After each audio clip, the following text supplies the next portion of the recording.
दिल्ली येथे आज सायंकाळी 7च्या सुमारास झालेला कार स्फोट हा दहशतवादी हल्ल्याचा असल्याचं स्पष्ट झालंय। दिल्लीतील गजबजलेल्या लाल किल्ला परिसरात एका कारमध्ये हा स्फोट झालाय। हा स्फोट नेमका दहशतवादी हल्ला की अपघात असा संशय व्यक्त करण्यात येत होता। अशातच आता तपास यंत्रणांच्या अधिकाऱ्यांनी हा दहशतवादी हल्लाच असल्याचं स्पष्ट केलंय।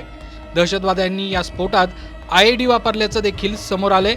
दहशतवाद्यांनी घडवून आणलेल्या भ्याड हल्ल्यात आतापर्यंत 8 नागरिकांचा मृत्यू झाल्याची माहिती असून अनेक नागरिक जखमी आहेत। हा स्फोट इतका भीषण होता की परिसरातील इमारतींच्या काचा फुटल्या आहेत। या स्फोटाच्या घटनेनंतर दिल्ली व देशभरातील प्रमुख शहरांमध्ये हाय अलर्ट जारी करण्यात आलाय।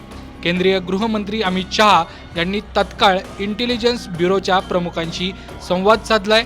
या घटनेनंतर देशाचे पंतप्रधान नरेंद्र मोदी व केंद्रीय गृहमंत्री अमित शहा यांच्यातही फोनद्वारे चर्चा झाली आहे। दरम्यान या स्फोटानंतर एका संशयिताला ताब्यात घेण्यात आलं असून याबाबत कसून चौकशी सुरू आहे।